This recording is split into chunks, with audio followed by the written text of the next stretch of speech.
Welcome back to Around the Table with Stacy Smith as we take a look at the political scene. Let's take now a look at the next year's election for U.S. Senator from Pennsylvania. The first poll in this race has now been released, and incumbent Bob Casey has a 6-point lead, 50 to 44% over his probable Republican opponent, and that would be Dave McCormick. So it's early, and it's just one poll. But Keith, how do you view this early snapshot of the race? Well, when I saw that poll that you sent our way, I don't know. I was somewhat surprised. I don't think the Democrats could like that poll right now. I mean, you're talking about McCormick within 6 points, almost the margin of error. And McCormick was the person who came up short from Dr. Oz in the primary during the midterm for United States Senator. And you know, the Casey name, it is a giant name of influence for half century. His late father, the great Bob Casey, and Bob Casey Jr. have been part of the landscape for politics for 5 decades. And for him to start out an attempt to get a 4th term with just 50%, with a huge registration advantage for Democrats in Pennsylvania, that's I don't know. That would put off some alarm bells for me. And I remind you that senators run every 6 years, presidents run every 4 years. So when you're in office long enough as a United States Senator, sometimes you're in a midterm, sometimes you match up with the president. The problem with matching up with the president on the presidential year is it costs a lot more money to run because of the price of everything goes up when presidents are advertising on television, radio, and direct mail. And you have to raise more money to get noticed. So it's going to be a higher threshold for the incumbent senator to reach. And remember, he's running against a billionaire in the end that can self-fund his campaign. So that adds to the concern for the incumbent, Mr. Casey. I believe there's still some division in the GOP with respect to Mr. McCormick. I do see the number, Keith. It reminds me of a number we saw back in 2012 when we had our statewide race. I was state chairman. I think Tom Smith was your nominee then from Western Pennsylvania, if I recall.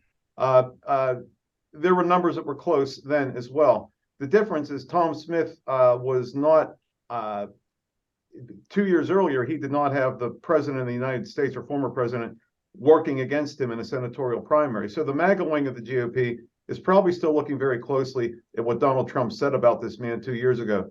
And we can certainly use some of that B-roll if he does become the nominee. It's too soon. It's a snapshot of a moving picture that is still a year and a half away or a year away. And I've been with Senator Casey when we did the canvassing in 2012. He does not need advance sheets when he goes into the 67 counties. The legacy and the pedigree of the Casey name in the Commonwealth was so manifest on those road trips we took.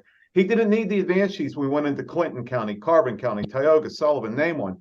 He knew the background. He knew who the players were before he even got out of the car. He knows the retail of the state like the back of his hand, and that will work to his advantage next year. Well, my observation, Stacy, on this is it's way too early. But this was very beneficial for McCormick because this allows him to go out and fundraise on it and get the funds that he needs to have in there. To be only 6 points up was a surprise, and I never trust these early polls.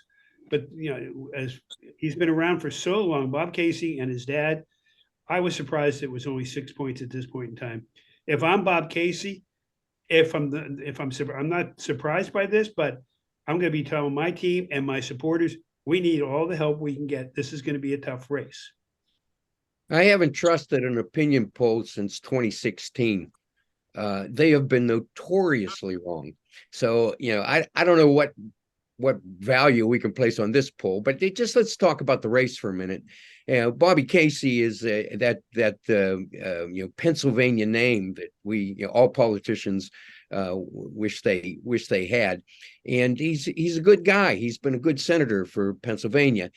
David McCormick is a product of a different time, and he really represents the problems that both parties are having at the extreme ends. Once you go way to the extreme, you have a really hard time getting back in the general election. Now, if he's going to be the Republican candidate against Bobby Casey, I don't know how he gets back near the center because of some of the outrageous positions he took, positions that surprised some of his own friends and disappointed them in the last race. So my money's on Casey. Listening to my Democratic friends talk about that he's a good senator and a good politician, a great name, knows every county, I don't, again, you're making my argument. I mean, hearing the both of you thinking that there should be no issue at all. The bottom line is he's at 50. And if he's all the things you're telling me, there should be at least an initial concern for Democrats that he starts out his race for a fourth term at 50%. I look at it this way. The name Casey has been out there so long that there are so many voters today, young voters that don't even know him. Will he see somebody even try and primary him from the far left? I wouldn't be surprised if that happens. But sometimes the name wears out. In 50 plus years of Casey's, maybe that's what's happened. I don't think so, but that could be the case. Sure. All right. You sound like Barbara Bush, Governor. Good mentor. He's got the white hair. Elsie. All right. We have to take a break. We'll be back in just a moment.